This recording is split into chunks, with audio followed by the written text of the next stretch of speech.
is electric tonight as we get set for a huge night of tennis. Some of the biggest names on show tonight, so make sure you get comfortable, relax and enjoy the great show ahead. Good evening everyone and welcome to night 3 of the Australian Open, brought to you on Nine's Wide World of Sports. A little cooler conditions tonight than we've had so far this tournament, so we are in for a great night of tennis. Tonight it is an all Aussie affair, so expect to see plenty of Australian flags and green and gold around the stadiums. It is Alex de Minaur up against Henrik Laaksonen of Switzerland, and that match will then be followed by Matthew Ebden taking on the number 2 seed Rafael Nadal. Looking forward to both of those matches tonight, and they are set to get underway very shortly. In the meantime, we're lucky enough to have Nine commentator Jim Courier swing by the studio before you go in to commentate one of those matches tonight. A very good evening to you, Jim. Good to be with you, Beck. It's not too far. MCA is just right there, about 50 meters away. I'm going to time you so you don't miss the first bounce. Good stuff. Jim, it's a big night for Australia tonight. Let's get into the first match. Alex de Minaur, he's 19. Essentially, he is a teenager. He's on the main stage tonight. Let's talk about his last few days. He won his first title in Sydney. That was on Saturday. He played 2 matches that day because of rain delays. And then he had to play his first match here in sweltering conditions, and then he's had to back up tonight. That's a lot of tennis. It is, but he is so vibrant. He's so eager. He's fit. He's done a lot of work in the off season.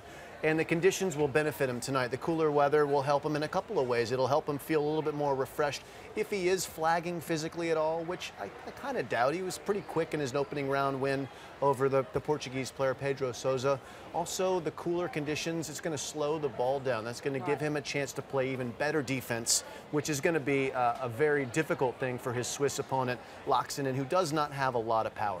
Laaksonen has a world ranking of 166. Is it a challenge playing sometimes a lesser-known player? For someone besides Alex, potentially, but one of the best qualities that he brings is his point-in and point-out focus. He is so concentrated on what he's in control of, and I don't think he spends a lot of time, from what we can tell, wasting energy on other stuff. I don't think he's going to worry too much about what the ranking is. He knows Laaksonen can play. I mean, Laaksonen, you know, he's not a great player by paper, but it doesn't matter. He could have a great day today. He's certainly not the best player to come out of Switzerland, is he? We're safe to say that. That's true. What about Alex's mentor, Lleyton Hewitt? You know, you've worked with Lleyton for many years. He is very lucky to have that. He's not his coach full time, but during tournaments, he talks tactics with Alex. How much does Alex draw from Lleyton Hewitt? Tons. It's a hand-in-glove fit. I mean, first of all, Lleyton will have Alex's respect because of all of his achievements, and their game styles are very similar. So it's very easy for them to have a discussion about tactics. Lleyton has lived it, he knows it, and I think that he's really embedded some of his tenacity into Alex, and it's really been wonderful. And his other coach, Gutierrez, also has been doing a fantastic day in and day out job with Alex. Is he good enough to follow in the footsteps of Lleyton Hewitt? I think so. I think a lot of things are going to change back here in the next 3-4 years as players like Andy Murray and Federer eventually age out of the game. And there's going to be a lot more open road for someone like Alex. But boy, what he's doing in 19 is so impressive. Let's talk about briefly, the other match tonight. We've got the other Australian, Matt Ebden, up against Rafael Nadal, the number 2 seed. That's a big assignment. It is. You know, Nadal played against James Duckworth, so he's getting a lot of Australia in front of him, isn't he? Because the winner of these 2 matches will also play, so we could potentially see de Minaur playing Nadal in the 3rd round. But for Ebden, he's just got to let it fly. He's just got to enjoy himself out there against Nadal. He's certainly not the favorite by any means. Nadal is feeling good, we think. The only questions really around Rafa are physical.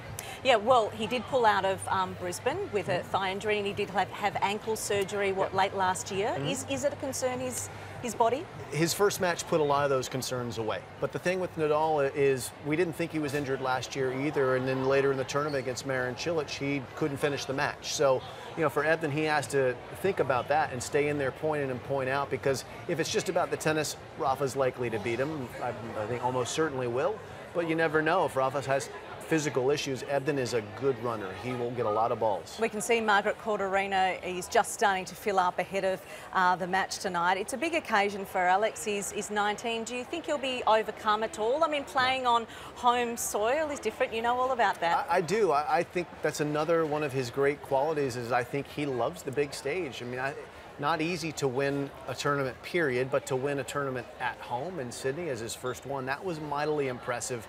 He's riding a wave right now. He's loving just playing tennis in general, and I think he'll feed off of the crowd, and I think they'll give him plenty of energy tonight. One thing he's also got is not only his game style, but he seems to have a great tennis brain. Maybe that's come from Leighton Hewitt as well and his experience. Yeah, I mean, I certainly think that Leighton helps him with his tactics. I also think because of his size, he's probably since of junior age, I would imagine, he's had to work out bigger, stronger, faster opponents.